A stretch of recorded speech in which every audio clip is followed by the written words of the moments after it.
Hello everyone, कैसे हो आप सब। मैं ठीक हूँ, अब बेटर हूँ। सब लोग मेरी बहुत चिंता कर रहे हैं, तो मैं आपको बता देती हूँ कि मैं ठीक हूँ और इस वीडियो को देखने के बाद आपको लग ही जाएगा कि मैं काफ़ी बेटर हूँ। तो ये वीडियो वैसे तो 20 तारीख का है, 20 मार्च का वीडियो है ये। मुझे आए हुए तीसरा दिन था वहाँ से और मैं रो रो के ना बिल्कुल मतलब मेरे हाल बेहाल हो चुके थे। आज मेरे हस्बैंड ने, मेरे बच्चों ने मुझे थोड़ा सा ज़िद करके, देखिए आज मैं थोड़ी सी आपको नॉर्मल दिखूँगी, थोड़ा सा मेरे में चेंज आपको दिखाई देगा because of my family, because उन्होंने मुझे बहुत समझाया, मेरे मॉम डैड ने भी। और आज मैं आपके साथ ना कुछ बातें डिस्कस करने वाली हूँ और ये बातें सिर्फ उन लोगों के लिए है जिन लोगों ने हमारा दिल दुखाया है। ये बातें सबके लिए नहीं है गाइज़। आई होप कि आप समझेंगे इस चीज़ को, बिकॉज़ विवेक का ना थोड़ा सा गुस्सा फूटा है कुछ बातों पे। इस वीडियो में आपको आगे देखने मिलेगा। शायद विवेक ने कभी इतना तेज़ गुस्सा नहीं किया है, इस बार कुछ ज़्यादा ही गुस्सा आ गया क्योंकि मोमेंट ही हमारी ज़िंदगी में ऐसा चल रहा है। और जो नेगेटिव लोग हैं उनको तो बस पड़ी है तो बस भला और बुरा कहने की। तो सारे व्यूअर्स अपने लिए ना लें, मुझे पता है सब ने बहुत परवाह की है हमारी, बहुत अच्छे कमेंट्स किए हैं। Everybody is worried for us and for my parents and my family. तो आपको शत शत नमन, शत शत धन्यवाद। ये सिर्फ उन लोगों के लिए ही वीडियो है जिन लोगों ने इस तरह का कमेंट करके ना मेरा क्या, मेरी पूरी फैमिली का दिल दुखाया है। क्योंकि मेरी मम्मी भी मेरे वीडियोज़ देखती हैं, कमेंट्स पढ़ती हैं और इस वक्त वो बहुत ही ज़्यादा सदमे में है। नमस्ते। हम लोग अभी 18 को आए हैं और जो हुआ वो बहुत दुखद घटना है। मैं तो उसके पापा मम्मी को देख के सीरियसली बहुत टूट गया देख के उनको, बिकॉज कि वो बेचारे अपना आंसू भी निकाल नहीं पा रहे थे पापा तो। और वो जब वो विधि कर रहे थे ना, विधि और जो मटका जो फोड़ा वो देख के तो मेरा रेड़े रोंगटे खड़े हो गया। और भगवान ऐसा किसी के साथ ना करे जो उनके साथ हुआ, जो मेरे father in mother in law के साथ हुआ है। और 3 बहनें भी पागल हो चुकी थी रो रो के। 18 को आई और जैसे तैसे मजबूरी में आना पड़ा क्योंकि मेरी बच्ची की एग्जाम है, मेरे बच्चे की भी एग्जाम चल रही है। अभी की तो एक एग्जाम मैंने जैसे तैसे वो करवाई है प्रिंसिपल को रिक्वेस्ट करके, क्योंकि मैं स्कूल में पढ़ता था, प्रिंसिपल के साथ मेरी अच्छी पहचान है। उनको मैंने रिक्वेस्ट की तो उन्होंने मेरी रिक्वेस्ट मान ली। बोला ठीक है विवेक आप जा लो, मैं कर लूँगा उसको, एक एक पेपर में मैं पास कर दूँगी। और मेन तो मेरी बच्ची की 12th थी, लेकिन तो भी हम लोग बहुत हार्ड मन से आना पड़ा, इसलिए आना पड़ा है। और हम लोग फिर से मिलने जा रहे हैं उनको। लेकिन फ्लाइट में रोई, कार में रोई, आते समय रोई, खाने को नहीं खा रही है। कल से जैसे वैसे एक रोटी खा रही है। उसका सर दर्द कर रहा था, अभी मैंने उसको तेल लगा के दिया। फिर बोला तेल लगाया, थोड़ा बाल धो रहे, अच्छा नहीं लग रहा क्योंकि मेरे आए दिन मेरे दोस्त लोग मिलने आ रहे हैं, तो हम इसको बाल धुलवाया है। बोल रहे हैं कि सिंदूर भी लगाओ, आज बिंदी भी लगाओ, क्योंकि जब से भाई गया मैंने ये सब कुछ भी नहीं लगाया, मन नहीं कर रहा है। हाँ, मुझे वो पसंद नहीं आता है बिकॉज, लेकिन ठीक है अभी इसलिए बहुत खराब हुआ है, लेकिन मैं बोला कि सिंदूर और बिंदी लगाओ, इसलिए आज मैंने थोड़ा सा खुद को ठीक किया, कपड़े भी थोड़े ठीक से पहने। बाकी जब से मैं आई हूँ टी शर्ट्स वगैरह में कुछ होश ही नहीं है। और इनफैक्ट कैमरा पे मैं चूंकि नॉर्मल सी बात कर लेती हूँ, इसलिए लोगों को लगता है कि मैं काफ़ी नॉर्मल हूँ, लेकिन मैं हर 15-20 मिनट पे मैं कोलैप्स हो रही हूँ सीरियसली। और उसके कल रात को तो हार्ट बीट्स भी अनइवन हो गए थे, मैं झूठ नहीं बोलता हूँ। ये कोई आपकी सिंपैथी पाने के लिए नहीं बोल रहे, लेकिन सीरियसली हुआ है। क्योंकि ये ज़्यादा जब सोचती है ना तो उसका हार्ट ज़्यादा रिएक्ट करता है, इसलिए वो जो मेडिसिन खा रही है ना, तो मेटारॉल, वो इसके लिए ही बनाई है। उसका हार्ट बीट्स आप लोग बहुत अच्छे से समझते होंगे कि भले उसके मेरे जो भी जैसे भी रिलेशन थे वो मुझसे बात नहीं करता था, लेकिन है तो मेरा भाई। पूरा बचपन आंखों के सामने घूम जाता है और मतलब पता नहीं, मैं अभी तक भी ओवरकम नहीं हो पा रही हूँ। इनफैक्ट मेरे डैड मुझे हिम्मत दे रहे हैं। आज सुबह में भी पापा से फ़ोन पे बात हुई, रोज़ ही हो रही है दिन में 10 बार। पापा लुक सो ओके, मतलब वो बात में बहुत ओके लगे, अंदर से टूटे हुए हैं, लेकिन इन बच्चियों को और उनकी वाइफ को वो संभाल रहा है। सीरियसली ग्रेट है वो। ही वाज लाइक कि मतलब कि सब लोग थोड़े ओवरकम हो रहे हैं धीरे धीरे, तू क्यों नहीं हो पा रही है? क्योंकि मेरी दोनों बहनें बाकी की जो हैं वो थोड़ी सी ओवरकम इन द सेंस कि वो मतलब पता नहीं मुझे रोना ज़्यादा क्यों आ रहा है मुझे नहीं मालूम, लेकिन हर 15-20 मिनट्स पे मैं कोलैप्स हो रही हूँ। जब से हम आए हैं, हमें आए हुए 2 दिन हो चुके हैं, आज तीसरा दिन है। 2 दिन से मैंने कोई होश नहीं लिया था। मेरे से कैमरा भी ऑन किया लेकिन बात नहीं हो रही थी। इनफैक्ट अभी भी नहीं हो रही थी। इन्होंने मुझे कहा कि कुछ चीज़ों के ना, इन्होंने कुछ कमेंट्स पढ़े थे और इन्होंने मुझे भी पढ़वाए थे। मुझे तो कुछ होश था नहीं, ये कमेंट्स पढ़ रहे थे कि कैसे कमेंट्स आ रहे हैं। मैंने सभी को बताया था, अपडेट वीडियो दिया था कि ऐसा हुआ है। उसका रीज़न यही था कि मुझे पता था कि मैं वहाँ जाने के बाद 4-5 दिन कोई वीडियो नहीं डालने वाली हूँ। तो मैं वो वीडियो डाल के जाने वाली थी। मैंने अपना संयम बनाया, ऐसा नहीं है। देखिए मेरे ऊपर ये क्वेश्चन उठाया पहला कि जाने से पहले आपको पता है ना मैंने एक वीडियो बनाया था, अपडेट वीडियो, कैसा हुआ है। तो ये क्वेश्चन उठाया कि मतलब नो डाउट बहुत सारे कमेंट्स आए, जिसमें से 85% कमेंट तो मेरे भाई की आत्मा की शांति के लिए थे। उसके लिए बहुत बहुत शुक्रिया आप सबका, बहुत धन्यवाद कि आप सबने मेरे परिवार को इतनी हिम्मत दी। सबके कमेंट्स ज्यादा करके यही थे, आपने भी पढ़ लिए होंगे कि आपके फैमिली को स्ट्रेंथ मिले और आपके भाई की आत्मा को शांति मिले, तो उसके लिए आपका शत धन्यवाद। लेकिन कुछ लोगों ने बहुत उंगलियां उठाई हैं, तो वो हम दोनों रिप्लाई करेंगे अभी, क्योंकि यहाँ छू गई हैं ऑलरेडी। मतलब ऐसे लोग कहाँ से आते हैं विवेक, कि इतने दुख की और कष्ट की घड़ी में भी वो लोग नेगेटिव चीजें ढूंढ देते हैं। कहते हैं गंध हर बची होती है। मतलब आप ये सोचो कि कौन ऐसा यूट्यूबर है कि अगर वो अचानक से गायब हो जाता है तो एक अपडेट वीडियो तो कोई भी बना के देता है। तो अगर मैंने अपडेट वीडियो दिया और आप लोग मेरी फैमिली हो, आप लोग सब कुछ जानते हो, मेरी सास, मेरी ननद, मेरे माँ बाप, मेरे घर में क्या चल रहा है, क्या बन रहा है, तो इतनी बड़ी बात मैं आपसे कैसे छुपा सकती थी कि मेरा भाई इस दुनिया में नहीं रहा, या मुझे आपकी सिंपैथी चाहिए थी। क्या आप भूल गए कि जब विवेक का ऑपरेशन हुआ तो मैंने सेम डे वीडियो डाला था जिससे कि इनको आशीर्वाद मिल सके। तभी भी मैंने आप लोगों के साथ मेरा गम शेयर किया था। खुशियां तो शेयर करती ही हूँ, लेकिन दुख भी आपके साथ शेयर करने का मेरा भी हक बनता है और आपका भी हक बनता है जानने का कि यहाँ पे क्या हुआ है। एंड आई वॉज नोइंग कि मेरे को वहां जाके वीडियो बनाने का या पोस्ट करने का या एडिटिंग का कोई वक्त नहीं मिलने वाला है। अच्छा भी नहीं लगता है और वो हालत भी नहीं थी मेरी, अभी तक भी नहीं है, ठीक है। तो ऑब्वियसली मुझे ये था कि मैं बना के निकल जाऊं वीडियो, अगर मुझे वहां पे 3-4 दिन बाद वक्त मिल जाए तो मैं डाल दूं, जो कि मुझे मिला फिर वक्त और मैंने डाल दिया था, वहीं से डाल दिया था। तो कहने का मतलब है वो मेरी गलती थी क्या विवेक, कि मैंने एक अपडेट वीडियो बनाया था? कोई भी क्या जो अपनी फैमिली होती है उसको इन्फॉर्म करना होता है। आप हमारी फैमिलीज हैं, हमें लगा कि आपके साथ हमारा दुख शेयर करें, आपको इन्फॉर्म करें कि ऐसा ऐसा हुआ है और कुछ दिन के लिए वीडियो नहीं आ पाएगा। ये हर कोई अपनी फैमिली के साथ एक्सचेंज करता है अपना प्रॉब्लम्स। जैसे हमारे नेबर्स को हमने इन्फॉर्म किया कि भाई ऐसे ऐसे हुआ है, ऐसे ऐसे प्रॉब्लम्स है, वैसे आप हमारी फैमिली थी तो हमने आपको अपडेट किया। तो ये सब फालतूगिरी करने की कोई ज़रूरत नहीं है। जैसे आप जिसने किया है, अगर उनके घर में कल उठ के कोई मर जाए कोई, तो वो क्या आप लोग किसी को इन्फॉर्म नहीं करोगे? नहीं, एक्चुअली आप लोग तो कॉमन पीपल हो, लेकिन हम लोग इन्फ्लुएंसर्स हैं, यूट्यूब पे एक्टिव है, हमारा एक यूट्यूब फैमिली है, एक इंस्टाग्राम फैमिली है। तो अचानक से गायब, और इनफैक्ट विवेक कितने मेल आ रहे थे, कितने डीएम आ रहे थे, आप कहाँ हो दीदी, आप कहाँ हो, आप एटलीस्ट एक वीडियो बना के बता दो आप कहाँ हो। तो मैं यहाँ से बना के गई क्योंकि मुझे पता था, मुझे नहीं पता था मैं 18 को भी वापस आ पाऊंगी या नहीं। मुझे एक उम्मीद थी कि मम्मी पापा मुझे भेज देंगे क्योंकि बच्चों के एग्जाम है, समझेंगे वो। लेकिन एक पल ऐसा भी लग रहा था कि कहीं वहां की सिचुएशन, मम्मी की तबीयत, पापा की तबीयत कुछ बिगड़ ना जाए कि मुझे रुकना ना पड़ जाए। तो उस कंडीशन में अकेले आने वाले थे, राइट। तो वो हिसाब से मैं वीडियो शूट करके गई, क्योंकि उस घर में वीडियो शूट करने का मतलब ही नहीं बनता है। तो मुझे लगा कि एक अपडेट वीडियो आपके साथ अपनी फीलिंग शेयर करूं। तो मुझे नहीं लगता मैं कहीं भी गलत हूं। लोगों को क्या लगा कि जैसे कि मैं कोलैप्स ही नहीं हुई थी, मैं आराम से कैमरा ऑन करके बात कर रही थी। विवेक, जब सुबह का सीन क्या था, मैं नहा के आई थी। ये सब क्या आपको दिखाना होता है क्या? फालतूगिरी कर रहे हो? जो जिसने ये सब किया है फालतूगिरी है। आप जब आपके घर में कोई मर जाएगा तो आप क्या शूट करके रोओगे उसके सामने दिखाने के लिए कि मैं रो रही हूँ? ऐसा आप ही बता दो ना मेरे साथ क्या हुआ था सुबह। उसके साथ क्या हुआ मुझे पता है, पागल की तरह रो रही थी बैठ के।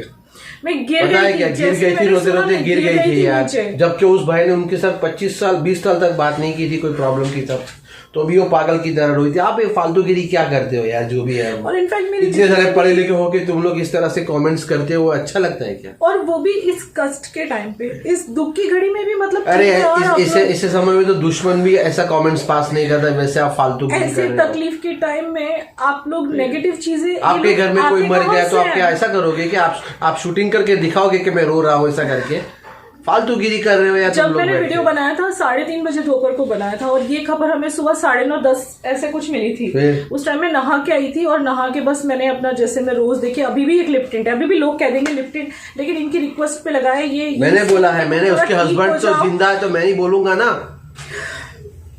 कैसी पागल की तरह घूम रही थी 2 दिन से ये। मुझसे कुछ इनफैक्ट खाया भी नहीं जा रहा है। और मेरे पापा का कहना है कि मेरी दोनों बहनें काफी थोड़ी सी स्टेबल हो गई है, सिर्फ मुझे छोड़ के घर में सब लोग स्टेबल हो चुके हैं, सिर्फ मैं स्टेबल नहीं हो पा रही हूँ, क्योंकि मुझे कहीं ना कहीं तकलीफ हो रही है, क्योंकि मुझसे बात नहीं करता था, मुझसे बात की बिना चला गया। इस चीज का मुझे बहुत ज्यादा दर्द है मेरे दिल में, उस वजह से मैं नॉर्मल नहीं कर पा रही हूँ। खुद ये कि जब मैं रो रही हूँ उस टाइम पे वीडियो कैमरा ऑन हो, अगर वो भी कर लिया तो उसमें भी बोल दिया जाएगा, बोलने के लोग तमाशा कर रहे, दिखा रहे हैं। हाँ, फालतूगिरी बंद करो यार, आप लोग सब पढ़े लिखे इंसान हो। तो जिस टाइम पे मैंने वो वीडियो बनाया था ना, मैं थोड़ी सी नॉर्मल हो चुकी थी, क्योंकि ऑब्वियसली सुबह से बहुत रोली थी मैं, रोते रोते स्कूल गई थी छुट्टी लेने के लिए अभी की, फिर वापस आके मैंने सारी जल्दी जल्दी से पैकिंग की, तो मैं थोड़ी सी इतनी हो गई थी कि वीडियो शूट कर वो प्रिंसिपल बेचारी हमको समझ पाई, जिससे हमारा कोई नाता नहीं है। एक बात तो आप ये समझ लीजिए, ये क्लियर मैं कर देती हूँ कि आपको याद ही होगा जब मैं वीडियो में बात कर रही थी, बात करते करते वापस से मैं टूट गई थी और बहुत ज्यादा रोई थी। लेकिन ये कहना कि भाई की डेथ हो गई है और आप वीडियो शूट कर रहे हो, व्लॉग बना रहे हो, ये व्लॉग नहीं था गाइस, ठीक है। आप लोग को इन्फॉर्म कैसे करें हम लोग, ये ब्लॉग नहीं था, ये आपके लिए मैसेज था, क्योंकि आप ये हम लोग हमारी फैमिली, आपको एक हमारी फैमिली और एक वो समझते हैं। और आज तक जब भी मेरी जिंदगी में कुछ भी हुआ है, मैंने हमेशा वीडियो बना के शेयर किया है हमने, ऑलवेज। तो मुझे नहीं लगता मैंने कोई भी गलती की थी, जिस कंडीशन में मुझे पता भी नहीं था कि मैं अब कब वीडियो नेक्स्ट डाल पाऊंगी, तो मुझे लगा कि मुझे एक वीडियो बना के घर से जरूर जाना चाहिए। दूसरा क्वेश्चन ये उठा है विवेक कि आप ये बताइए कि अगर मैंने ये बात कैमरे पे बता दी, अगर मैं नहीं बताती तो भी मैं बुरी होती, कि अपनी सास को बोला क्यों नहीं। अगर मैंने उनको बता दिया, सुबह सुबह आपने बता दिया था ना, हाँ, मैंने मेरी मम्मी को फोन किया था, ठीक है, उनको हमने ये भी बताया कि प्रिशा का फर्स्ट एग्जाम है और अवी के फाइनल एग्जाम्स है, दोनों के एग्जाम हम छुड़वा भी नहीं सकते, हम करें क्या। और मैं रिएक्शन हम करें क्या, पहले हमने वो देखा, हाँ। बाद में फिर हमने बोला था उन्हें, पहले हमने वो देखा, लेकिन वहां से कोई रिएक्शन नहीं आया। अब विवेक, जब ये चीज मैंने वीडियो में बता दी कि मम्मी, आप लोग मुझे हमेशा कहते हो ना मम्मी के साथ आखिर प्रॉब्लम्स क्या है, आखिर प्रॉब्लम्स क्या है आप। भाई मैं उनका बच्चा हूँ, ठीक है, ये तो बहू है, उसकी बात जान दो, मैं तो बच्चा हूँ ना, मैं क्यों मेरी गलत मेरी माँ पे मैं उंगली उठाऊंगा। लेकिन उसका एक भी फोन आया नहीं कि बेटा तूने तेरी बच्ची का क्या किया, उसकी 12th की एग्जाम है, तेरा बच्चे की एग्जाम है, तूने क्या किया, तूने क्या मैनेज किया। उसके पास फोन या पीछे से फोन आना चाहिए था कि चलो ठीक है, मैं तो नहीं गई, एटलीस्ट मेरी जो है मेरे बच्चे की जो बेटी है उसकी 12th की एग्जाम को उसको विश करूँ कि बेटा तू टेंशन मत लेना, ऑल दी बेस्ट, थोड़ा ऐसा भी फोन नहीं है। और उनको तो ये भी नहीं पता था ना कि अभी हमारे साथ है, उनको ये भी नहीं बताया था, हमने तो बोला ही नहीं था कि हम लोग अभी को लेके जा रहे हैं, बोला था कि हम दोनों जा रहे हैं। लेकिन विवेक काफी देर तक उनसे बात करते रहे, पर उन्होंने एक बार भी ये नहीं बोला था कि विवेक ने बताया कि प्रिशा के बोर्ड के एग्जाम्स चल रहे हैं, अभी के फाइनल एग्जाम्स चल रहे हैं, हम क्या करें, कुछ समझ नहीं आ रहा।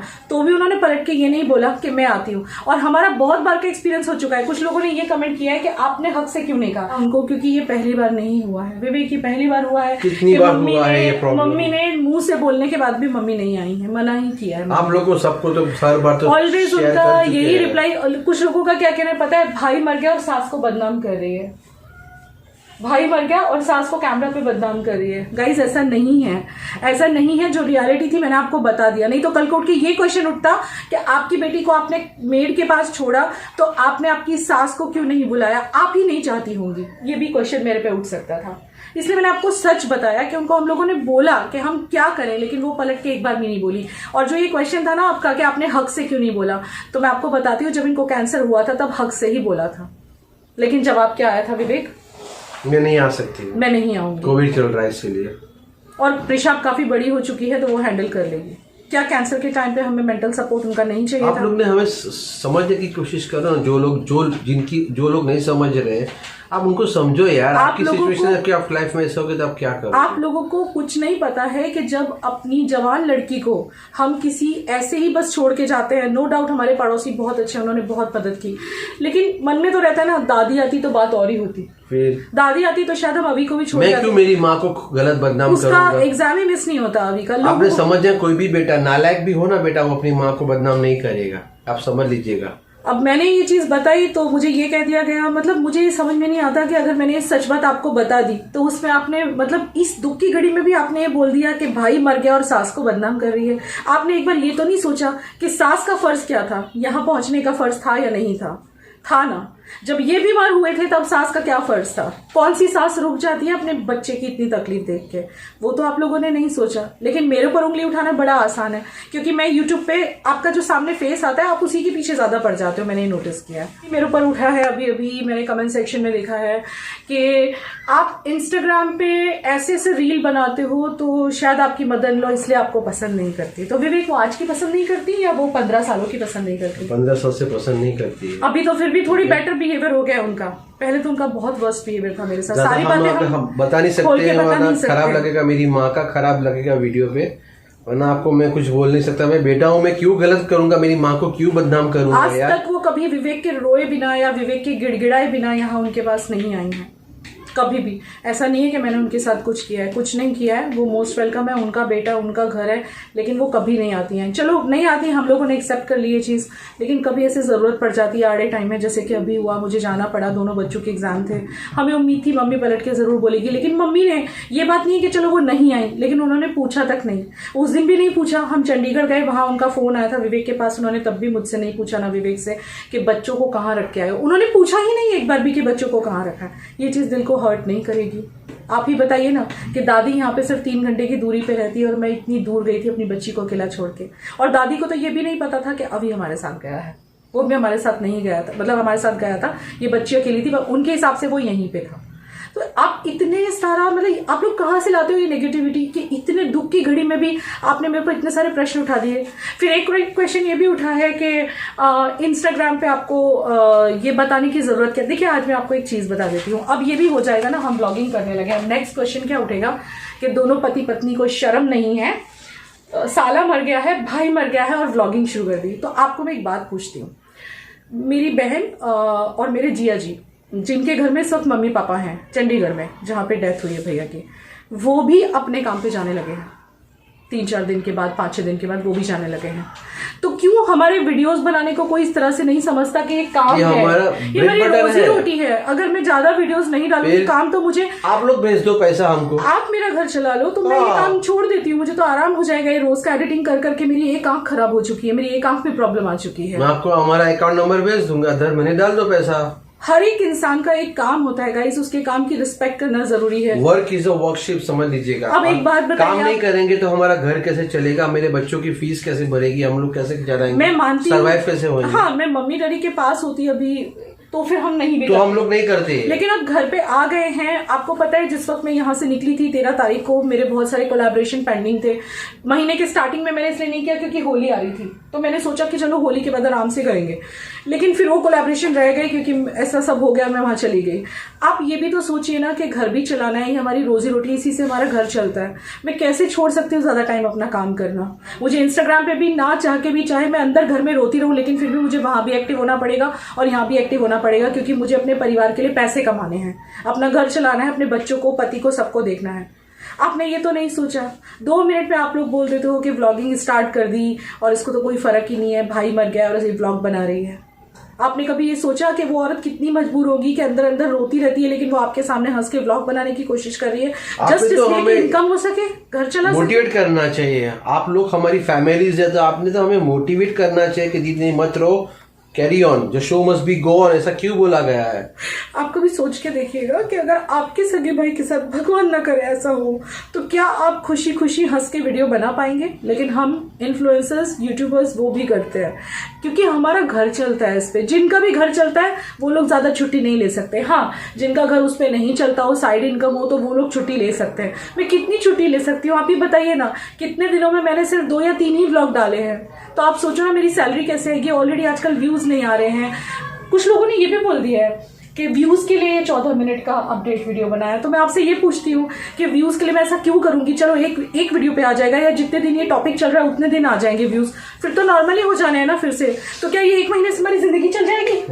हाँ, आप ही बताइए ना मुझे तो हंसने को आया 1 महीने से जिंदगी चल जाएगी? और आप सोचो कि गंद सोच है आप लोग। 8 दिनों में या 10 दिनों में मैंने 2 वीडियो, हार्डली 2-3 वीडियो डाले हैं, तो आप सोचो ना, बैलेंस हो गया। क्योंकि मैं 8 दिन डालती हूँ या 10 दिन डालती हूँ और मैंने 8 दिन में 3 डाले और व्यूज ज्यादा आ गए, तो बैलेंस हो जाता है ना। आप खुद ही सोचिए ना, इतने इल्जाम, वो भी इस दुखद घड़ी में। एक चीज तो प्रूव हो गई, या किसी के कोई दुख में आप साथी बनो, सहभागी बनो। अगर सहभागी नहीं बन सकते हो तो एटलीस्ट क्रिटिसाइज तो मत करो यार। ये मुझे अभी सिंदूर लगाने वाले थे, मैंने इनको बोला मत लगाओ।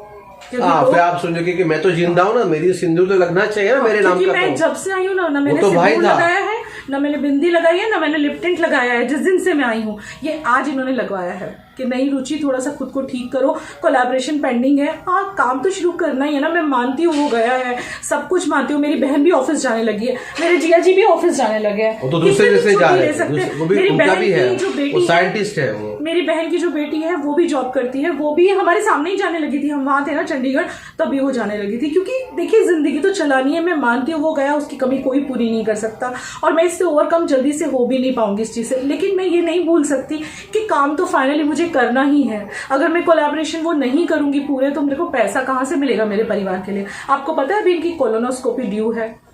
मेरी जिंदगी के दर्द तो आपने देखे हैं ना, फिर भी आप लोग इतना गलत समझते हो, इतने आरोप, इतने ब्लेम्स। हाँ, उस दिन पता है क्या हुआ था, जब भैया का पता चला था तो मैं नहा के आई थी और ये ऐसे ही लिपटेड मेरी आदत है सुबह में। आप मुझे कितने साल से देख रहे हो ये सब करते हुए? ये 1-2 साल से देख रहे हो क्या बोला भी नहीं, आपने मुझे पहले से ऐसे ही देखा है। मैं हमेशा पहले से तैयार होकर रहती हूँ, सुबह सुबह उठ के नहा के पहले मैं रेडी हूँ। और वो अच्छी बात है, ऐसे ही होना चाहिए, और उनको एक बहुत अच्छी लगती है। औरत ने सही रहना चाहिए। ठीक है, मैं जब से वहां से आई हूँ, मैंने ना ठीक से खाना खाया है, ना मैंने एक बार भी, मतलब मुझे होश नहीं था। आज इन्होंने मुझे जबरदस्ती, नहीं तू शैम्पू कर, तो थोड़ा खुद को ठीक कर, व्लॉगिंग शुरू कर, वापस से अपना काम कर ताकि तेरा मन लगे, क्योंकि मैं सिर्फ उसी में चली गई। आज मैं शाम को कार में घुमाने भी लेके जाने वाला हूँ, तो क्या मुझे मेरी पत्नी को घुमाना नहीं चाहिए? ओवरकम नहीं करना वीडियो अगर आपने ऑन कर लिया तो ये हो जाएगा कि देखो ये कैसा दामाद है, कितना लानत है इस पे। प्लीज आप लोग उससे जज मत करो, प्लीज डोंट जज। इस तरह से किसी को जज किया जाता है क्या? वो भी इस टाइम पे आप देखने के लिए आए कि कल रात में अपने बेडरूम में बैठ के कितना रोई? आप देखने आए कि सुबह से चाय बनाते हुए बार बार उसका चेहरा सामने आ रहा है? क्या आपको पता है? इनसे पूछो, इन्हें पता है कि उसका चेहरा मेरे आंख के सामने से निकल नहीं रहा है। आप गलत कर रहे हो जो कर रहे हो। जो लोग जिसने मैसेज किया है ना, मुझे उसका नाम बोलना नहीं, ऑनलाइन खराब लगेगा, लेकिन गलत है, बहुत गलत है। मुझे काम तो शुरू करना ही पड़ेगा ना गाइस। काम नहीं करेंगे तो कैसा चलेगा भाई? हाँ, वो गया है, उसका मुझे बहुत तो बहुत रहेगा, जिंदगी भर रहेगा। उसकी याद में जीवन बिल्कुल बोझ जैसा लग रहा है। लेकिन मैं कैसे भूल सकती हूँ कि मेरे साथ ये भी है, इनकी भी हमारे 2 बच्चे हैं, उनके एग्जाम्स चल रहे हैं, मुझे खुद को ठीक तो करना पड़ेगा, मुझे ब्लॉगिंग भी करनी पड़ेगी, मेरे कोलैबोरेशन इस महीने के बाकी हैं। आप सोचेंगे भाई के लिए छोड़ नहीं सकती, ऐसा नहीं होता। उनका खुद का जो बच्चा है ना, वो दूसरे दिन एग्जाम देने गया था। आप बोलिए, हमने तो हमारे बच्चे की एग्जाम भी छुड़वाई है। भाई का बच्चा एग्जाम देने गया, क्योंकि वो वहां पे रहता है, तो उसने ठीक है ना, वहां पे दिलवा दी, कोई गलत नहीं किया। मैंने तो आज ये 20 तारीख हो गई है तब मैं व्लॉगिंग शुरू कर रही हूँ। दीदी ने और जीजू ने तो जॉब कब की शुरू कर दी है, हम लोग वहां थे तभी की शुरू कर दी। फिर तो आप इस चीज को समझिए कि मुझे मेरे परिवार के लिए सब कुछ करना है। अभी इनकी कोलोनोस्कोपी ड्यू है, काफी कॉस्टली होती है, वो भी करवानी है जाके, और उसका प्रेशर भी है दिमाग के ऊपर। अब समझते क्यों नहीं? एक इंसान ऑलरेडी इतना टूटा हुआ है, ब्रोकन अप है, उसका भाई चला गया है, हम सिर्फ 3 बहनें रह गए, हम 4 थे, 4 से 3 रह गए। रो मत तो। इतना क्यों ट्रोलिंग? ठीक है यार, आप करो ट्रोलिंग, पर इस टाइम पे ट्रोलिंग, इस टाइम पे जब पूरा परिवार के ऊपर पहाड़ टूटा हुआ है दुखों का, उस टाइम पे आप ट्रोल कर रहे हो, वो भी ऐसी चीजों के लिए। कुछ तो शर्म कीजिए, कुछ तो सोचिए आप किसी को क्या बोल रहे हैं। सास को बदनाम कर दिया, सास ने ये किया, वो किसी को नहीं दिख रहा है क्योंकि वो यूट्यूबर नहीं है। जो यूट्यूबर है उंगली तो उसी पे उठाई जाती है, उसी को वो सब कुछ बोलने का अधिकार होता है आप लोगों को, क्योंकि हम लोग चुपचाप सुन लेते हैं, आप लोग कुछ भी बोल के चले जाते हैं। क्या आपके साथ भगवान न करे ऐसा हो और आपकी सास आपके बच्चों को संभालने ना आए और बाजू में ही रहती हो, बाजू की सिटी में, आपको तकलीफ नहीं होगी, आपको गुस्सा नहीं आएगा? और अगर वो ये सब 15 सालों से करती चली आ रही हो तो आपको गुस्सा नहीं आएगा? आपको आपके देवर की शादी में ना बुलाया गया हो फिर भी आप उससे संबंध रखोगे? मैंने रखे हैं आज तक। जब भी मुझे कभी उनकी जरूरत पड़ी है, विवेक को ट्यूमर का ऑपरेशन था, आपने देखा था, वो नहीं आई थी, उन्होंने साफ मना कर दिया था। कौन सी माँ नहीं आएगी ये सुन के कि बेटे को कैंसर है? कौन अपने आप को रोक पाएगा? इसीलिए इस बार हम लोगों ने डायरेक्ट नहीं बोला कि आप आओ, क्योंकि हमें पता था कि वो मना कर देंगे। और वही तो हुआ। अगर उनको परवाह होती तो वो पलट के बोलती ना, जब विवेक बोल रहे थे कि हम क्या करें, बच्चों को कहाँ छोड़ें, उन्होंने कुछ भी रिप्लाई नहीं किया। और तो और उनका जब बाद में चंडीगढ़ में फ़ोन आया तब भी उन्होंने नहीं पूछा कि बच्चे कहाँ हैं। हमने भी फिर नहीं बताया कि अभी हमारे साथ आया है। मीन्स कि उनको कुछ पड़ी ही नहीं, किसी बात की कुछ पड़ी ही नहीं। आप सब कुछ मुझसे एक्सपेक्ट करते हो, प्लीज़ स्टॉप इट। मेरी ज़िंदगी में लॉस हुआ है ना, उसे कोई फील नहीं कर सकता है ना, कोई नहीं, भगवान भी उतर जाए ना तो भी फील नहीं होगा, वो तो वापस नहीं आ सकता है। जान दो बेटा। लेकिन मुझे व्लॉगिंग करनी ही पड़ेगी, चाहे मैं कैमरे के पीछे इसी तरह से रोऊं, लेकिन फिर मुझे काम करना होगा, क्योंकि मुझे पैसे कमाने हैं मेरी फैमिली के लिए। और आपको भी पता है YouTube is the primary income of my house. वो जो करते हैं वो एक सेकंड इनकम है, वो एक साइड इनकम है हमारी। हाँ, नो डाउट हम अभी बिजनेस के लिए प्लान कर रहे हैं, हमने ट्राई भी करना शुरू कर दिया है, बहुत जल्दी आप लोगों के साथ शेयर भी करेंगे अगर सब कुछ अच्छा रहता है तो। लेकिन तब तक तो मुझे ही संभालना है ना। तो आप ये कैसे भूल सकते हो, आप ऐसे कैसे बोल सकते हो कि भाई का ऐसे हुआ है और ये व्लॉगिंग कर रही है। ये काम है, जैसे एक इंसान अपने ऑफिस से कुछ दिन की छुट्टी लेता है जब कोई डेथ हो जाती है और अपने काम पे वापस जाता है, ये भी वैसे ही काम है ना। विवेक की भी तो काम ही है ना मेरा। इंस्टाग्राम पे रील डालूंगी तो लोग बोलेंगे देखो बन ठन के रील डालने लगी, कोई उसके पीछे का दर्द तो नहीं समझेगा। प्लीज स्टॉप कीजिए। जो भी है आज विवेक के सामने मैंने आपको बता दिया है। मैं मेरी सास के लिए कुछ भी आप लोगों को झूठ नहीं बता रही हूँ, समझ गए ना आप। अब बोलेंगे कि पति तो बीवी की खाता है रोटी, इसलिए बीवी के फेवर में बोल रहा है। आपको जो सोचना आप सोच सकते हो बस।